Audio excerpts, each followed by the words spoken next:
знаю, как ты любишь такие видео, поэтому сразу ставь лайк и подписывайся на мой канал.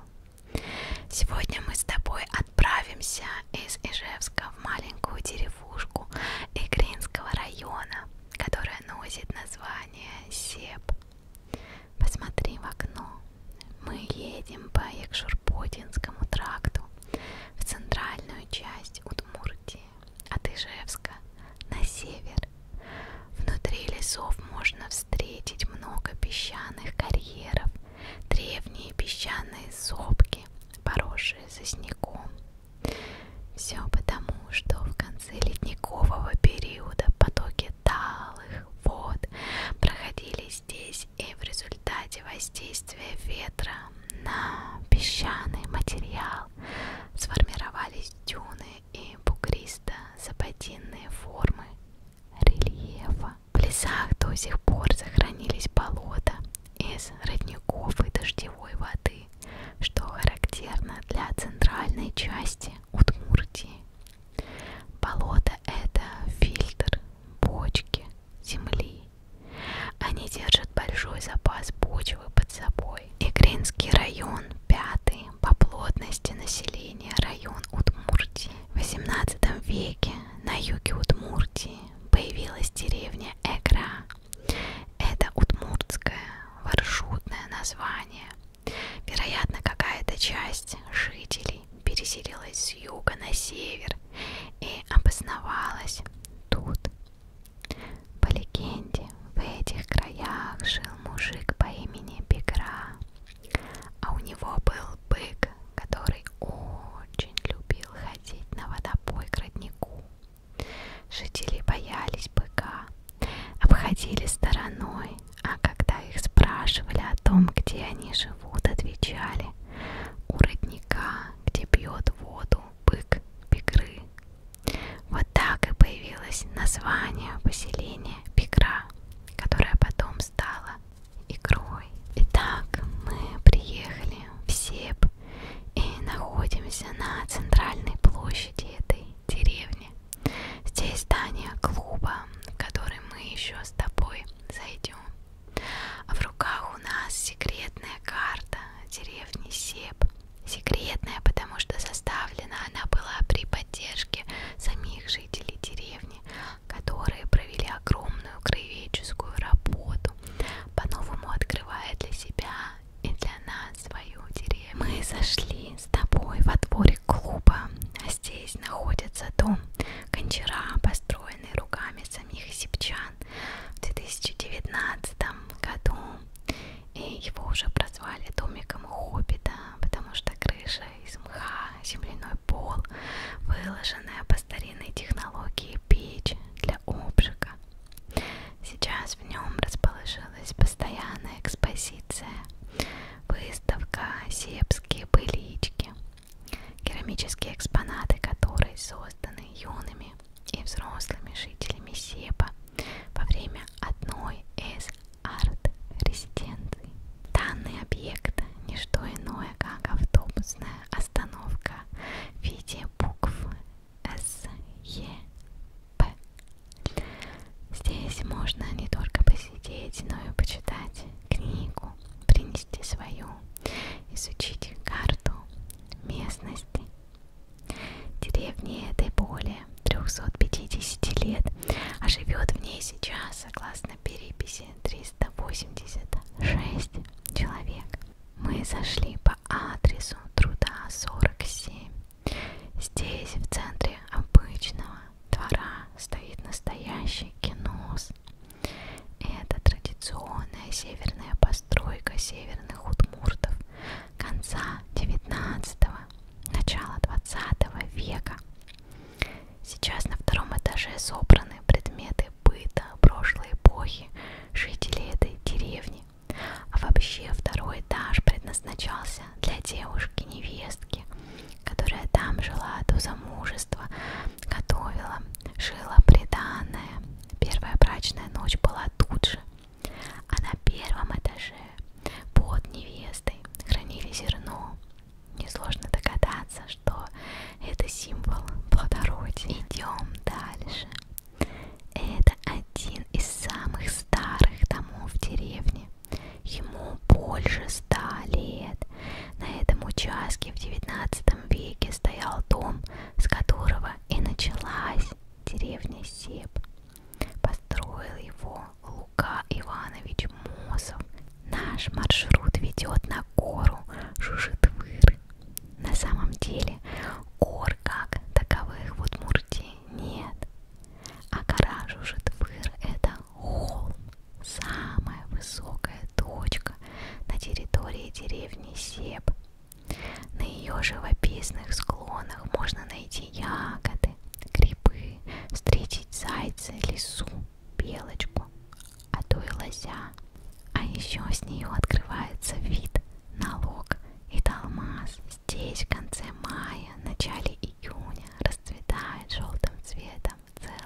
месте старого русла образовались родники-кипуны. Сейчас их насчитывают 3 очага, последний из которых открыла семья Мусовых. Этот родник назвали Лука. Это мы просто зашли посмотреть на коровок, как истинные городские жители. Говорят, что при строительстве этой фермы был найден какой-то странный, безумно старый гроб из выдолбленного дерева. Возможно, если провести тут раскопки, можно найти много чего интересного. Сейчас мы пришли обратно в клуб. Здесь есть много всего, но для начала мы, конечно, пообедаем. Нам приготовили перепечи и топани. Одна перепечка у меня была с яйцом, другая с грибами. А сейчас я ем топани со сметаной, так что присоединяйся. Раньше здесь делали топани на дрожжах, но они более тяжелые, поэтому решили готовить только на кефире. Очень вкусно, прямо из печки. К топаням еще идет травяной чай, который состоит из мяты и душицы. В клубе есть вместительный актовый зал и вот такая записывающая студия. Представляешь, в деревне студия, да еще и какая.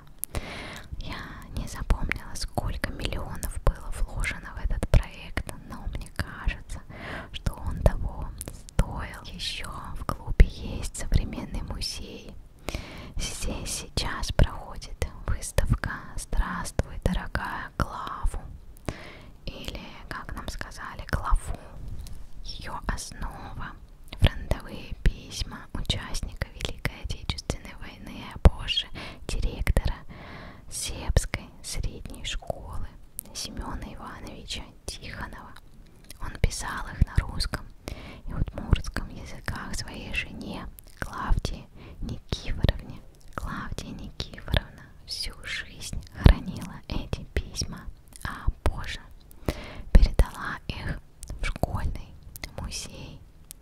Хочу прочитать тебе небольшой отрывок из одного письма. 5 июля 1942 года. Здравствуй, Главу. Июль 5, день ясный, солнечный, не облачко на синем просторе неба. Здесь, под этим простором, леса и болота. Вот бугорок среди могучего леса возвышается над болотом. На этом бугорке раскинута наша палатка, наш дом, наш уют. Немного поодаль расположена площадка. Она хорошо оборудована, напоминает американку, но не достает там пива и тебя. Там заливается гармошка, поют бойцы. Сегодня выходной.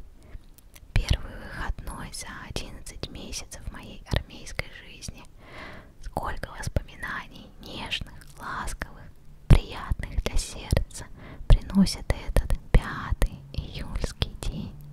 Вспомни весну 1940 года, весну встречи нашей и любви, а затем лето цветов и любви нашей. Я помню, тогда пробирки сердца моего были наполнены опьяняющим соком любви, и ты цвела пьянее этим соком. Каждый жест, движение наше было тогда наполнено какой-то волшебной силой, радостью и жизнью. Направляемся снова через остановку в музей исчезнувших деревень. Этот музей открылся в деревне Себ в 2017 году, и его появление стало событием поистине национального масштаба.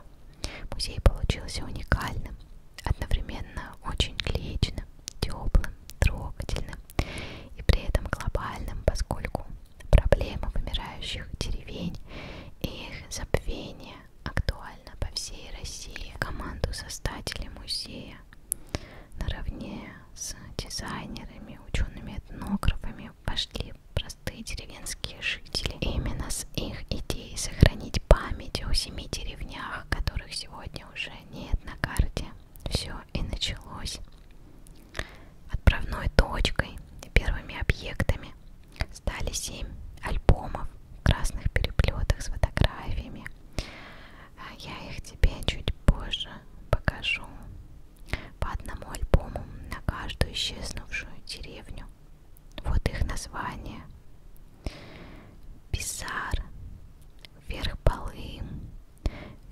Бежевай, Лужаны, Новая Деревня, Николаевка, Полым. Одним из самых ценных и эмоциональных экспонатов музея стало письмо жительницы деревни Лужаны Елизаветы Михайловны Трониной своему куму, написанное на удмуртском языке.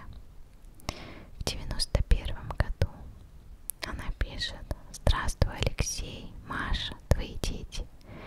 Наши Лужаны начинают исчезать. Улица стала такой унылой. Деревню очень жаль. Приезжай летом, как начнет зреть малина. Смотрю в окно, а виден только лес. Людей нет. Слезы бегут». В 92 году Елизавета Михайловна покинула деревню и переехала жить сюда. Всем, мне кажется, все это очень грустно звучит, но сам музей вызывает радость, а не печаль, потому что, несмотря на то, что этих деревень уже нет, несмотря на то, что в связи с последними событиями многих деревень на карте мира тоже уже нет, но пока есть люди, которые помнят об этих деревнях, которые помнят свое детство и свою жизнь в них, пока есть эти люди, готовые делиться этими воспоминаниями, готовые помогать, готовые строить что-то новое, жизнь продолжается во имя радости,